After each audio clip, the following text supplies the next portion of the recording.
அனைவருக்கும் வணக்கம். நாம் இன்னைக்கு பார்க்க போகிற பாடத்தலைப்பு 10ஆம் வகுப்பு இயல் 7இல் அமைந்திருக்கக்கூடிய ராமானுஜர் அப்படிங்கிற ஒரு நாடகம். இது பார்த்தோம் அப்படின்னா ஒரு நாடக வடிவில் காட்சி 1, காட்சி 2, காட்சி 3 அப்படின்னு கொடுத்துருக்காங்க. நான் உங்களுக்கு இதில் இருக்கக்கூடிய கதை சுருக்கம் மட்டும் சொல்லிடுறேன், கவனமாக கேட்டுங்க. நுழையும் முன் பாருங்கள். நுழையும் முன்னில் ஒரு 4 ஒரு மதிப்பெண் வினாக்கள் இருக்குது. ஒரு அரசு பொதுத் தேர்வில் கூட இந்த வினா கேட்டிருந்தாங்க. குரூப் எக்ஸாம் குரூப் 2 குரூப் 4 எழுதுகிறவங்களையும் பார்த்தோம்னா இதிலிருந்து ஒரு வினா வந்துருந்துச்சு.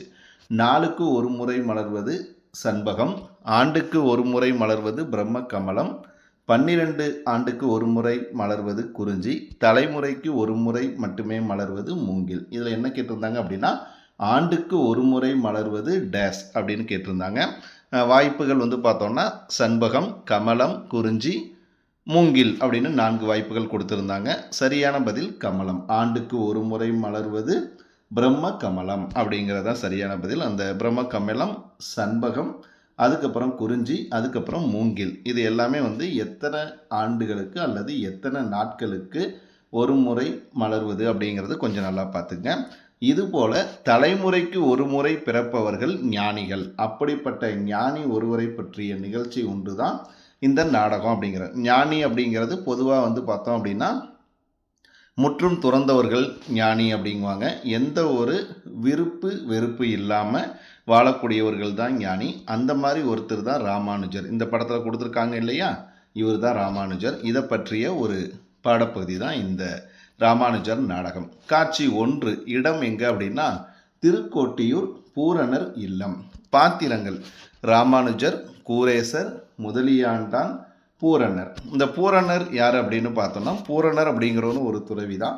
அவர் ஒரு மந்திரம் வச்சுருக்காரு. அந்த மந்திரத்தை உச்சரிக்கிறவங்க சொர்க்கத்துக்கு போவாங்க அப்படிங்கிற ஒரு நம்பிக்கை. இந்த பூரணர்கிட்ட போய் அந்த மந்திரத்தை கற்றுக்கிட்டு நாம் சொர்க்கத்துக்கு போகலாம் அப்படின்ட்டு அவங்க நினச்சி அந்த 3 பேருமே யார் வீட்டுக்கு போகிறாங்க?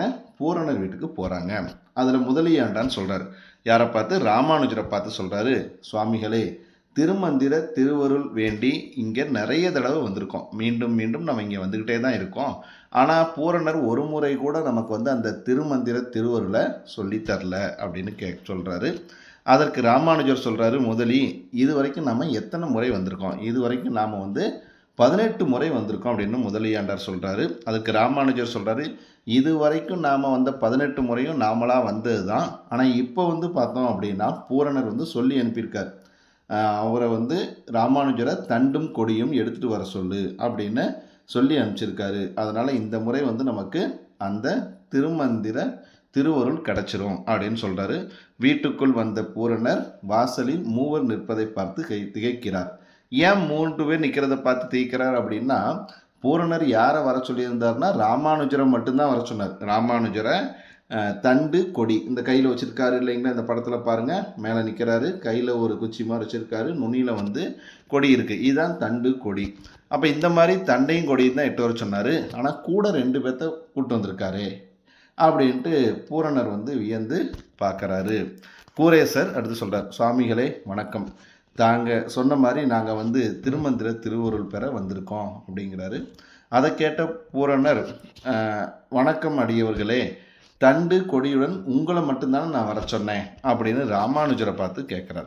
அதுக்கு ராமானுஜர் சொல்கிறாரு, ஆமாம் சாமி, தாங்கள் கட்டளை கிடைத்த பின்னே நாங்கள் புறப்பட்டோம். அப்புறம் எதுக்கு கூட இந்த 2 பேர்த்த கூட்டிகிட்டு வந்தீங்க அப்படின்னு கேட்குறாரு. அதுக்கு ராமானுஜர், சுவாமிகள் என் மேலே கோபப்படக்கூடாது, தாங்கள் விருப்பப்படி தான் வந்திருக்கேன். நீங்கள் என்ன சொன்னீங்க? தண்டு கொடியை கொண்டு வர சொன்னீங்க. எனக்கு தண்டு கொடி போன்று இருப்பவர்கள் இவங்க 2 பேர் தான் அப்படின்னு தான் கூட வந்த அந்த 2 பேர் கூரேசர், முதலியாண்டார், இவங்களை 2 பேர்த்தையும் காமிச்சு சொல்கிறாரு. அதனால் எனக்கு தண்டு கொடிக்கு பதிலாக அந்த தண்டு கொடியாக விளங்குபவர்கள் இவங்க 2 பேர் தான். அதனால் இவங்க 2 பேர்த்த நான் கூட்டிகிட்டு வந்தேன் அப்படின்னு ராமானுஜர் விளக்கம் கொடுக்குறாரு. அதை கேட்டவுடனே பூரணர், உடையவர்களே, நான் கூறும் மந்திர மறைப்பொருள் திருவரங்கத்தின் திருவருளால் எனக்கு கிடைக்கப்பட்டது. சரி, நீங்கள் இந்த 2 பேர் தான் உனக்கு தண்டும் கொடியும் சொல்லிட்டீங்க, சரி உள்ளே வாங்க அப்படின்னு உள்ளே கூப்பிட்டு அந்த திருமந்திர திருவருளை சொல்கிறார். இது எனக்கு மிகப்பெரிய வரம். அதை நான் இப்போ உங்களுக்கு சொல்ல போகிறேன். இதை சொல்கிறவங்க சொர்க்கத்துக்கு போவாங்க. அதனால் இதை கவனமாக கேளுங்க அப்படின்னு 3 பேர்த்தையும் வீட்டுக்குள்ளே கூப்பிட்டு போகிறாரு. கூப்பிட்டு போயிட்டு மனைப்பலகையில் அமர சொல்கிறார். ஒரு மனைப்பலகை அப்படின்னா ஒரு மரப்பலகை உட்கார்ற மாதிரி போட்டிருப்பாங்க, 3 பலகை. அதுக்கு எதிரில் ஒருத்தர் மட்டும் உட்கார்ற மாதிரி இருக்குது. அந்த ஒருத்தர் மட்டும் உட்கார்றதுல பூரணர் உட்கார்றாரு. அவருக்கு நேர் எதிரில் அந்த 3 பேரும் உட்கார்றாங்க. அதுக்கப்புறம் பூரணர் சொல்கிறாரு, நான் கூறுவதை நன்றாக கவனியுங்கள். கூறப்போகின்ற திருமந்திர திருவுருளை நீங்கள் வேறு யார்கிட்டையும் சொல்லக்கூடாது. இதை நீங்கள் மட்டும்தான் ரகசியமாக வச்சுருக்கணும். ரகசியமாக நீங்கள் தினந்தோறும் இதை நீங்கள் சொல்லிட்டு இருந்தீங்க அப்படின்னா கண்டிப்பாக உங்களுக்கு சொர்க்கலோகத்தில் இடம் உண்டு அப்படின்ட்டு பூரணர் சொல்கிறாரு.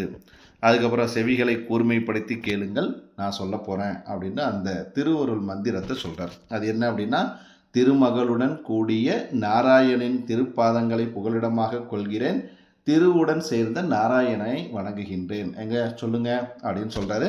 3 பேரும் சேர்ந்து திருமுருகளுடன் கூடிய நாராயணின் திருப்பாதங்களை புகலிடமாக கொள்கிறேன், திருவுடன் சேர்ந்து நாராயணனை வணங்குகின்றேன் அப்படின்னு 3 பேரும் சேர்ந்து சொல்கிறாங்க.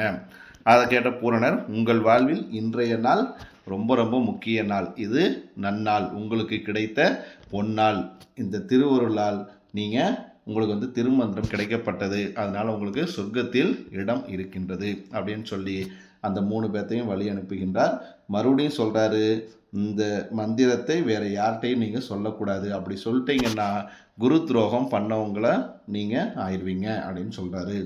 அதுக்கடுத்து காட்சி 2. அவர் என்ன பண்ணக்கூடாதுன்னு சொன்னாரோ அதை 2வது காட்சியில் யார் பண்ணுறாரு, ராமானுஜர் சொல்கிறார். எங்கே, ஒரு பெரிய கோவில் மேலே ஏறி நிற்கிற இந்த படத்தில் காமிச்சிருக்காங்க இல்லையா, இந்த மாதிரி அந்த கோவில் மேலே ஏறி நின்று ஊர் மக்கள் எல்லாத்தையும் கூப்பிட்றாரு. வாங்க வாங்க, நான் சொல்கிறத கேளுங்க, இதை கேட்டிங்கன்னா நீங்கள் சொர்க்கத்துக்கு போவீங்க அப்படின்னு சொல்கிறார். பொதுமக்களில் ஒருவர் மற்றொரு இந்த மாதிரி என்ன கூட்டம், யாரோ ஒருத்தர் சொர்க்கத்துக்கு போகிறதுக்கு வழி சொல்கிறாராமா, அதை சொன்னால் சொர்க்கத்துக்கு போக முடியுமா அப்படின்னு கேட்டுட்டு ஊரே அந்த இடத்துல கூடிடுச்சு. அப்போ ராமானுஜர் உரத்த குரலில் கத்தி சொல்கிறார், பெரியோர்களே, பக்தியால் முக்திக்கு வழிகாண துடிப்பவர்களே, அனைவரும் அருகில் வாருங்கள், இன்னும் அருகில் வாருங்கள். கிடைப்பதற்கரிய பிறவி பிணி தீர்க்கும் அருமருந்தான திருமந்திரத்தை நான் கூறுகின்றேன்.